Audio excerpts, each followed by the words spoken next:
Começando um episódio aqui direto de Lisboa. E olha a pessoa que está comigo. Uma fonoaudióloga brasileira de origem e residente em Angola, onde dedica sua vida profissional ao cuidado, acolhimento e desenvolvimento de pessoas autistas. Sua trajetória é marcada por sensibilidade, escuta atenta e um profundo compromisso com a comunicação. Mais do que falar, ela ajuda a comunicar com o mundo do seu jeito, cada um que precisa. Indiara Horta, bem-vinda. Obrigada. Obrigada, Tati. Já estou emocionada só com essas suas palavras profundas, que eu acho que é a sua marca, né? De tocar a nossa alma. E quando eu li essa frase, ela ajuda a comunicar com o mundo do jeito que cada um precisa. Eu falei, é a cara da Indiara. É o que você, normalmente, nas nossas conversas, a gente fala, né? Nos eventos, quando você palestra, quando eu te escuto. Eu falo, é isso, é cada um poder ser do seu jeito, Exatamente. Né? E essa é a sua essência, minha amiga. E foi assim que eu comecei ontem, né? Que é uma característica minha. Sempre que eu faço evento, organizo um evento, vem uma pauta para mim, ou um discurso que alguém preparou, muito parecido comigo, e o que eu vejo é que quando eu leio um discurso, eu me atrapalho, quando eu leio não é aquilo que eu quero dizer, e aí eu quebro todos os protocolos. E isso é muito perigoso, né, para mim que tenho TDAH, porque às vezes a gente tem uma necessidade de agradar e de não querer esquecer ninguém, mas acaba que no final a gente acaba esquecendo um ou outro, mas eu ainda prefiro arriscar e ser eu mesmo. Porque eu acho que o mundo hoje está precisando disso. Sim. Está precisando de perceber a essência um do outro de verdade, sabe? Nada de protocolo.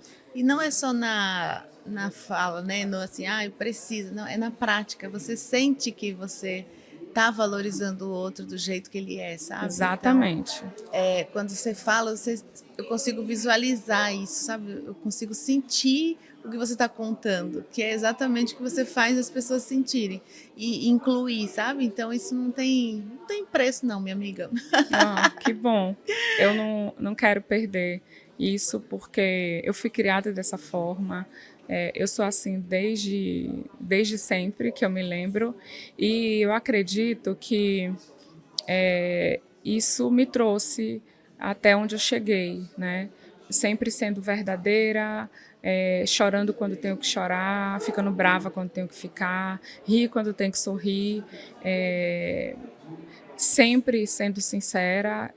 Eu sou muito transparente. Então ontem várias pessoas me pararam, como é que você tá, como é que você quer? Eu falei, agora não, hoje eu tô tensa. E aí eu decidi, acordei hoje e falei, tá tudo sob controle. Hoje, até o que não tiver sob controle vai ter que ficar no meu cérebro, porque hoje eu preciso me permitir vivenciar um pouquinho de todo esse trabalho que a gente vem fazendo, e você sabe muito bem que isso toma muita nossa energia, né? Nós que somos esses catalisadores, né? A gente parece uma esponjinha, né? Eu me sinto, percebo que eu sou uma esponjinha, então... Então é isso, olha só. Vou começar te perguntando algumas coisas de comunicação, né? Quais são as principais dificuldades de comunicação que você observa e acompanha nas pessoas autistas? Olha, eu acredito que a maior dificuldade de comunicação hoje é quando o outro, o receptor, não quer perceber e respeitar a forma de comunicação do outro. Porque, Tati, não basta só ser autista, né? Eu também tenho uma forma de me comunicar. Então, nem sempre o outro está disponível para a minha forma de comunicar. Mas se a gente pensar na pessoa com autismo, isso tem um agravante muito maior, né? Então, nós precisamos entender que comunicar, nós precisamos respeitar a forma de comunicar do outro e nós nos adaptarmos. E para a comunidade autista, né, para a pessoa com autismo, isso a gente ainda percebe que existe muito estigma, ainda existe muitas regras sociais que estão sendo difíceis de serem rompidas, mas eu percebo que já há um movimento. Quando a gente vê agora um projeto de lei entrando, né, para o Senado para ser votado por uma deputada que está aqui no evento, eu sou péssima com lembrar o nome, mas ela me disse que tem um projeto de lei agora sendo votado para o uso de CAA em todos os ambientes públicos. Eu achei isso fantástico. Sim. Então, ou seja, temos dificuldades? Temos, mas a sociedade começa a se mobilizar, né, para que isso comece a ser uma barreira ultrapassada. Sim. Você acha que o receptor, a pessoa que está escutando, ela tenta fazer com que a pessoa autista ou até outra pessoa se comunique do jeito que ela quer entender? Ainda não. Não. Não. Eu acho que sabe quem faz isso? Nós, os terapeutas. Isso ainda está no terapeuta. E ainda digo mais, Tati, tem alguns terapeutas também que querem impor uma forma de comunicação que não é a forma de comunicação que a criança quer. Se a criança não quer usar um iPad, se a criança não quer usar uma prancha de comunicação, tá tudo bem também. Sim. A gente não pode achar que a CAA vai ser para todo mundo. Tem pessoas, a minha filha, por exemplo, ela adora ela é plenamente verbal, não teve atraso de fala, mas a melhor forma como ela gosta de se comunicar, inclusive na escola, é através do caderno, da escrita. Pronto. Então, é uma forma de comunicação, né? E por que não aceitar isso como receptora para mim? Tá tudo bem? Perfeito, muito bom. Olha, a população tem acesso suficiente aos serviços de fonoaudiologia? Não tem. Certamente isso é uma questão mundial. E como que isso impacta as famílias? Muito, né? A fonoaudiologia é a ciência da comunicação, né? E não é só a comunicação falada, né? É a comunicação como um todo, a compreensão disso. Então, nós temos hoje, a gente fala muito do autismo, mas a gente tem um transtorno de linguagem, que é o DEL, que impacta muito a vida das crianças, adolescentes e adultos, porque, infelizmente, o prognóstico não é tão bom assim. Para ser bom, essa família ou esse indivíduo precisa ter pleno acesso do tratamento com um fonoaudiólogo. E aí a gente tem a questão, é muita coisa que envolve isso, tá? Porque hoje, além de ter uma dificuldade, que eu tenho a quantidade de fonoaudiólogos que me parece que está começando a ser cada vez mais escassa, porque eu me formei há 21 anos atrás, se formavam muito mais fonoaudiólogos. Sim. E a gente vê que isso está decrescendo, não só a fonoaudiologia, a terapia ocupacional, né? E o mundo precisa disso. A nossa profissão, ela é fundamental para o desenvolvimento da comunicação do ser humano. E aí, se vocês, como é que a gente faz? No Brasil tem reduzido o número de cursos ofertados em faculdades. Exatamente. De fonoaudiologia e também de terapia ocupacional, né? Isso é grave. E eu acho o seguinte...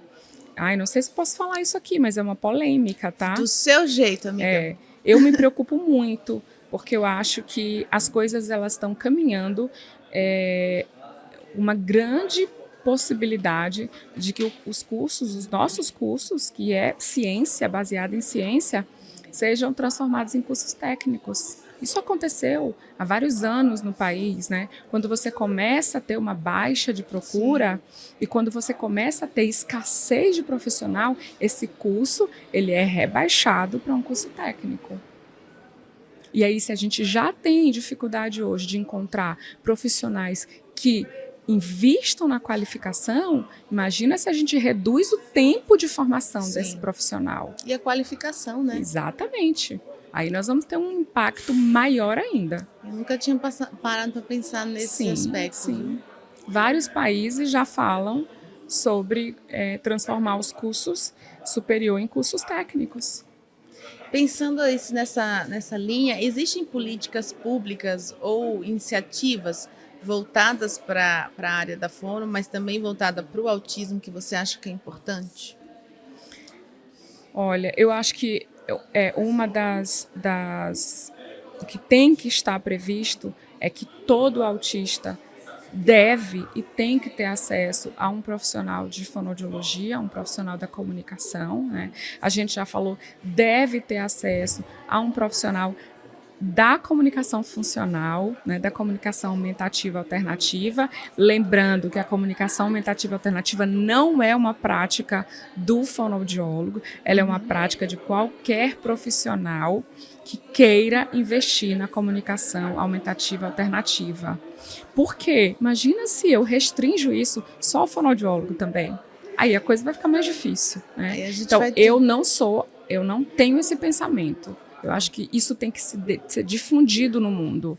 Então, primeiro, eu acredito que deve ser instituída uma lei onde existam profissionais que sejam insubstituíveis, que sejam primordiais para a intervenção e para melhora da qualidade de vida. Eu tenho falado muito nisso. A gente fala muito do tratamento, mas o que né, as práticas baseadas em evidência nos dizem? Se não tiver de mudança e proporcionar qualidade de vida para essa pessoa, não é uma prática baseada em evidência. Exatamente. Então, esse ponto seria para mim um ponto fundamental. Outro ponto fundamental, todos os serviços públicos têm que ter um fonoaudiólogo.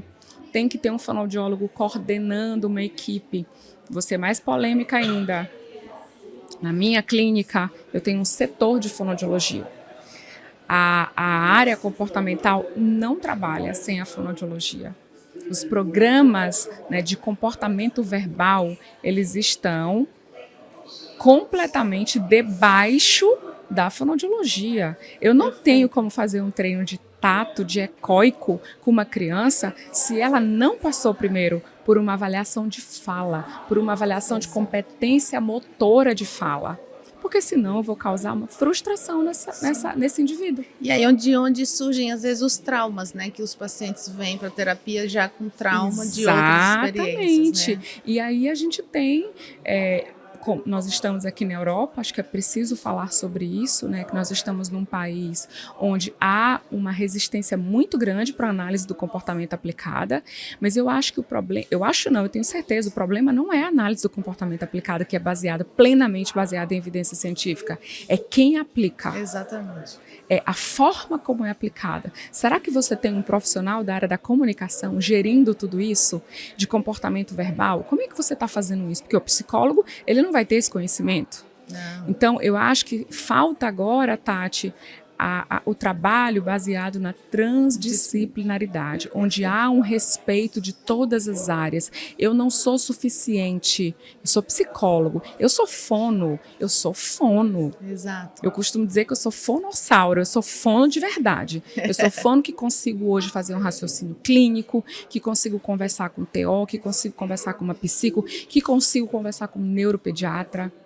Porque aí a gente fala, mas não, às vezes o profissional não dá abertura. Não, às vezes você não sabe conversar.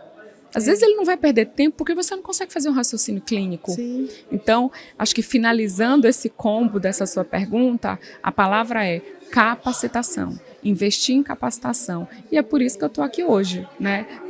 Saindo lá de Angola, trazendo profissionais aí de vários países para a Europa, porque aqui ainda há uma resistência muito grande. Sim. Enfim.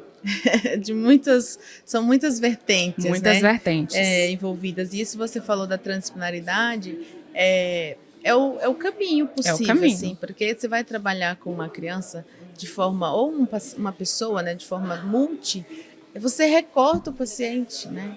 E fica para a família tentar juntar essas peças no multidisciplinar, né? Então, assim, e aí no Inter, ainda tentando uma junção, mas fica um Frankenstein. Desculpa, gente, mas fica um Frankenstein. Quando você vai no trans, existe uma dificuldade na questão de eu me desprender, que eu não sou a única capaz de mudar aquela vida, e na verdade não você. Não você. E que precisa de todas as mãos, todo mundo. E eu abrir espaço para a Fono abrir espaço para mim, e a gente fazer um trabalho conjunto que não tem, no final termina, não tem cara de área, tem a cara do paciente, né? Exato, tem a cara do que o paciente precisa, né? E aí o paciente responde. Sim. E a equipe que vive nesse ambiente, eu acho que muito rapidamente ela se adapta, porque ela vê que paciente dela está melhorando na terapia dela. E que muitas vezes não tem a ver com o trabalho dela, tem a ver com o trabalho de equipe. Sim. Olha, muitos panos para mangas nesse tema, hein? Quais são as suas motivações para trazer o congresso tão importante aqui para Portugal? Bom, poucas pessoas sabem disso, mas na realidade o CEA, né, o Congresso Europeu de Autismo, ele nasceu de um projeto que foi lançado em 2023, que é o Autismo pelo Mundo. Então, nós escolhemos a Europa primeiro, porque já fizemos eventos na África, né, nos Estados Unidos, e aí a gente decidiu, não, a Europa precisa de nós, porque eu estou em Angola, e Angola tem um impacto muito grande cultural da Europa para lá, então a gente acha muito que é o Brasil, não é, né, Angola vive a realidade mais da Europa, principalmente de Portugal, porque foi colonizada pelos portugueses. E eu atendo muitas famílias, né, de vários países que migram para lá por trabalho, e eu comecei a me deparar com famílias completamente desinformadas. E fora a possibilidade de migrar para Portugal, né, com as minhas filhas, e comecei a pensar em desenvolver um trabalho aqui, em trazer o projeto para cá.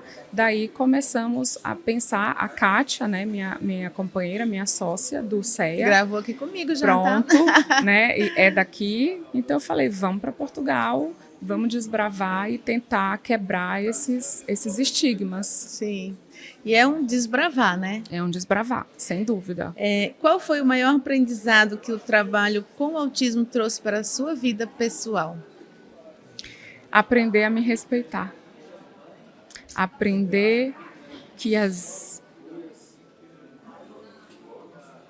Ela vai emocionar, gente. Cadê o lencinho, Kaique? Aprender que as minhas dificuldades nunca vão me limitar. E precisam ser respeitadas, né? Exatamente. Foi muito bom ouvir você no início falando, eu tenho a gente nos bastidores, né, ela falando que normalmente no dia seguinte você fica mais quietinha, mais fechada, e se respeitar, né? É te dar esse tempo, né, de cuidado, que a gente também, na nossa atuação com o autismo, a gente dá muito, a gente sabe que eles precisam daquele tempo, e aí quando a gente olha pra gente, às vezes a gente não tá se dando esse tempo. Exatamente, eu não me dava esse tempo. E o trabalho com autismo, ele foi fundamental, principalmente no manejo com a minha filha. Então, no manejo com a minha filha, no manejo comigo. Então, hoje, eu me modelo o tempo todo.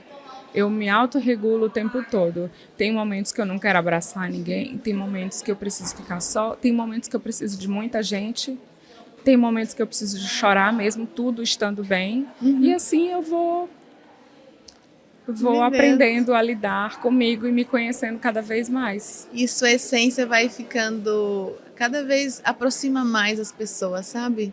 E vai inspirando outras pessoas. Porque quanta gente que nos assiste, que nos acompanha, que vive escondido porque tem medo do julgamento, é inseguro, tem medo que as pessoas possam excluí-la por conta disso. E você contando, assim, é uma forma de inspirar. Olha, gente, vocês não precisam se esconder, não. Não precisa. Não. Muito legal. Olha, vamos mais uma. O que te levou a trabalhar especificamente com autismo? Foi algo que aconteceu naturalmente ou teve alguma coisa que te marcou para ir para essa área? Olha, na realidade, minha formação de base não tem nada a ver nem com neurodesenvolvimento, né? Eu fui criada no ambiente de hospital, eu vim de uma família de 48 médicos, meu pai, né, meus tios, meus primos, meus irmãos, minha sobrinha. E eu sou a única filha que decidiu não fazer medicina e fui fazer fonoaudiologia. Por algum tempo eu fui frustrada com isso, porque eu sentia que eu estava decepcionando meu pai. E depois eu vi que eu ia conseguir mudar muita coisa através daquilo, sendo a melhor naquilo que eu decidi ser. E como chegou o autismo na minha vida? O autismo chegou na minha vida em Angola, né? Antes de mudar para Angola, quando eu mudei para o Rio em 2013, eu senti vontade de mudar, né? Eu sou minha primeira pós-graduação em 2004. Eu comecei fazendo cabeça e pescoço na C. Camargo. Depois eu fui fazer fonoaudiologia clínica hospitalar na Beneficência Portuguesa, mas sempre voltada para a área hospitalar. Hospitalar. E depois eu passei para áudio e, por último, em 2013, eu fui fazer linguagem. E em 2013 não se falava de autismo no Brasil, principalmente para fonoaudiólogo, não tinha nada, não tinha nenhum curso voltado para fonoaudiologia. E em 2015, quando eu cheguei em Angola, comecei a atender num hospital grande, e quando souberam que eu era fonoaudióloga, assim, eu nunca vivi aquilo na minha vida. Eu cheguei em um dia a ver 10 crianças com suspeita de TEA. E aí eu falei, o que eu faço? Eu não tenho formação aprofundada, eu não tenho outra coisa que fazer senão estudar muito o tempo que eu tenho e poder dar resposta para essas famílias. E aí eu fui me matricular na primeira certificação integração sensorial que era permitido que a Fono fizesse pela Universidade da Califórnia. E foi assim que eu descobri o diagnóstico da Mariana, dentro da sala de aula, assistindo e vendo todas as dificuldades que a Mariana tinha, porque até então ela só tinha o diagnóstico de altas habilidades. E aí depois, na sala de aula, eu descobri, é minha filha. Procurei o Dr. Gadia, a Débora, a minha irmã, e aí pronto, veio o diagnóstico da Mariana. E a partir daí eu decidi que eu iria me dedicar plenamente ao estudo do tratamento do autismo. Perfeito. E está fazendo história na área, no mundo, que continue muito ainda. Olha, como foi para você sair do Brasil, né? Teve algum choque cultural? Foi uma adaptação familiar fácil? Como foi isso? Olha, primeiro, Angola é um país muito acolhedor, muito parecido com o nosso, né? Brasil. E eu sou um camaleão. Você falou da mudança e eu me identifico muito com isso. Eu já morei em 24 casas, desde o dia que eu me casei com o Cristiano. Então a gente já mudou muito por conta das barragens, né? Meu marido trabalhava em barragem de usina hidrelétrica. Então a gente mudou muito, mudamos por vários estados no Brasil. Ele já teve em Moçambique, na Líbia e agora em Angola. Então a nossa vida eu me adaptei. Então chegar em Angola, eu cheguei com tanta expectativa que era mais uma mudança, que foi fácil e as pessoas me acolheram. Eu nunca tive problema de acolhimento desde o dia que eu cheguei em Angola. E eu acho que a receptiva do povo comigo fez com que a minha adaptação fosse muito fácil. Então, eu não tive dificuldade de adaptação. Muito bom. O que você sonha construir na sua vida profissional? Meu Deus... Olha, só continuar fazendo o que eu faço. Mas eu tenho um sonho, sim. Eu quero chegar a 2.000 famílias no atendimento do meu projeto. Hoje são 80 famílias atendidas, recebendo 8 horas de intervenção baseada em evidência semanal. E eu quero de 80 chegar a um número de 2.000. Quando isso acontecer, eu vou me aposentar. Vai voltar aqui para contar, hein? Eu vou. Olha!